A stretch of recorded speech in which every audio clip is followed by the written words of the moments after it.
Hi there. That took a minute to go live, but we're here. I am here, Rochelle Jackson, your non toxic lifestyle coach, to talk to you today about 3 tips for dealing with ADHD naturally.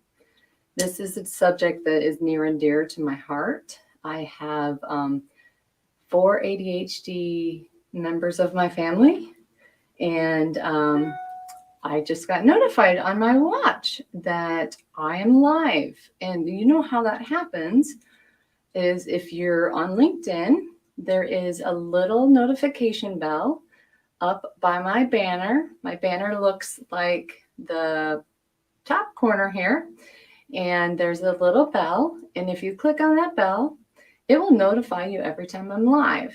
So if you're joining me live, please leave a hashtag live, your name, and where you're dialing in from or calling in from. Dialing, I'm going to way down the dark ages to the dial up. If you're watching on a replay, please hashtag replay so that I can connect with you if you have any questions. So diving right in, I don't want to drag this out real long because it is a lengthy subject. But if you do have any questions or anything pop up, please just put that in the comments. And the first thing we can say is 3 tips for dealing with ADHD naturally. One thing can be supplements and life changes. So when we're talking supplements, fish oil has been known to have brain boosting qualities. Welcome. If you're joining live, please hashtag live, your name and where you're coming in from. I'm talking today about naturally dealing with ADHD. Personally, we've been touched by it in our family. So trying to share some drug-free ways of handling it. So fish oil, the omega-3 fatty acids have brain boosting qualities. Melatonin helps with sleep deprivation, and sleep deprivation actually adds to the frontal lobe development slowing, and that is a huge part of ADHD. So when my kiddos were told to get on melatonin, I was resistant, and now I wish I wouldn't have been, because that's a natural substance and easy for them to take, and it helps them sleep better. If you're just joining, please hashtag live where you're dialing in from, and if you're on the replay, hashtag replay and where you're calling in from. The next one is light therapy. Light therapy is great for depression, but it's also great for ADHD. There's an open trial currently going on that has proven that increased mood has reduced ADHD symptoms. So having that light therapy box is not just for depression anymore. It's actually for ADHD. Zinc is another very important supplement, and magnesium. Magnesium is kind of new. I'm going to lean off screen here, see if I have my bottle of magnesium. I probably don't. Oh, I do. I lied. It's kind of newer to the scene, but we use the liquid magnesium. You can use it. It supports heart, energy, mood, and muscles. So right there, it tells you that it supports all of that. Changing your diet. This is kind of a sensitive one.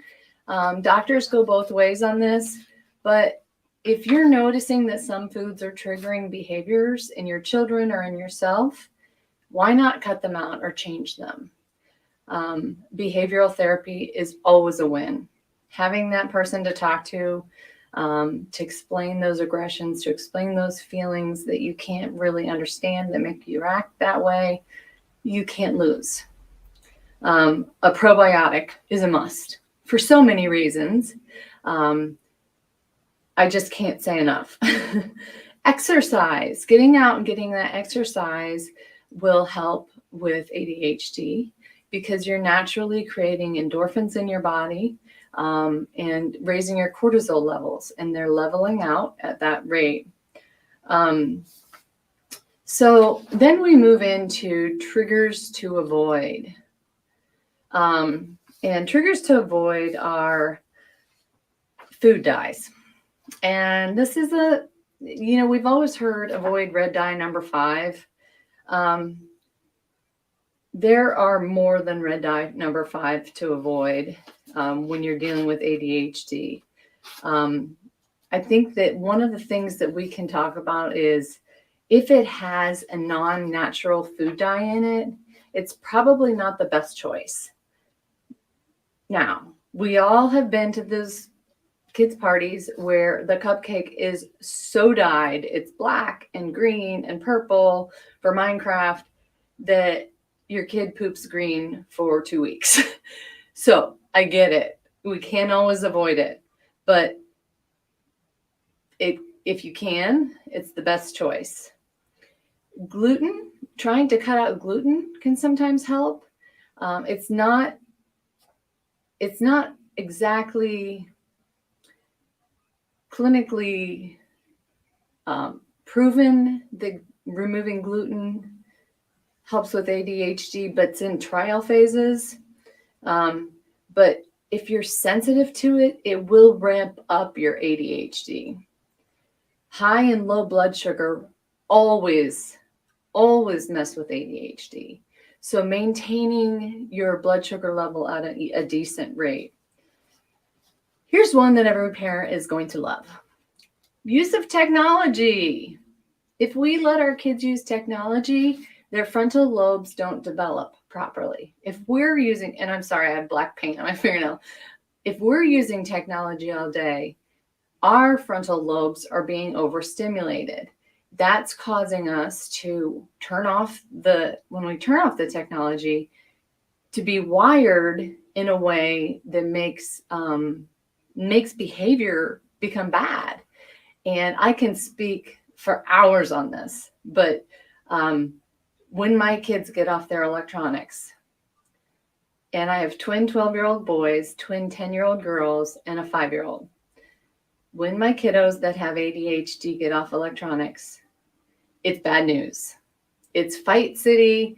It's not listen to mom. It's about anything you can imagine. Limiting use of technology, especially the technology like the Wii for hours and hours, or not the Wii. God, we have a Wii still, but the Xbox or the PlayStation, the Oculus, those types of things, they're not having to use their brain. So when they get off of those pieces of equipment, their brain doesn't know how to function, and it literally has to relearn itself. So that is a huge one. Stress is avoiding stress is somewhat impossible, but reducing stress and maybe doing meditation or trying to do some breathing exercises. If you have young ones, there is yoga for kids, which is amazing. It's a storyteller, and then she does these stretches, and like she does the dragon, and my 5-year-old loves it, and she has no idea she's doing yoga. But really, those are some of the key triggers to avoid. Now, I don't have a banner for this last one. Let's see if I can put it in here for you real quick. But it's essential oils. So you knew essential oils would end up in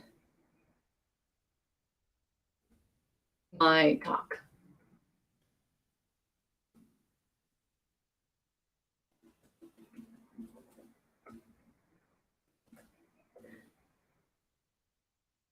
And I had to be quiet because I had the voice to text on. So it was picking up everything I was saying, which was kind of funny.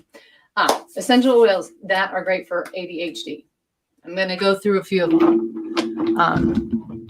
these are your best essential oils for ADHD. So big one, lavender for calming. Great for nighttime. Great for if your kiddo is just spazzing out and needs to calm down. You can rub it, dilute it and rub it on their temples. Lavender can be put on neat, which means it doesn't have to be diluted. But if your child is young enough, you still want to dilute it with a fractionated oil, which means a slick oil. Rosemary. This is great for memory and concentration. I personally diffuse rosemary, lemon, and peppermint with eucalyptus every morning for my kids at breakfast time because it helps with their ADHD and it has the bonus of helping with memory cognition. So if they're taking a test, anything they've studied after having smelled that, they're going to retain better. So that's a great one. Bergamot is an amazing relaxant. It's just an incredible source of for me when I can't take it and I have hit my end. I go to bergamot every day of the week. And it is a sun sensitive oil. So do not go into the sun without putting sunscreen on if you use bergamot. One of the other biggest oils that is used and proven to help with brain cognition and ADHD staying focused is this powerful little bottle of vetiver. Now it takes forever to come out of the bottle, but the Journal of Intercultural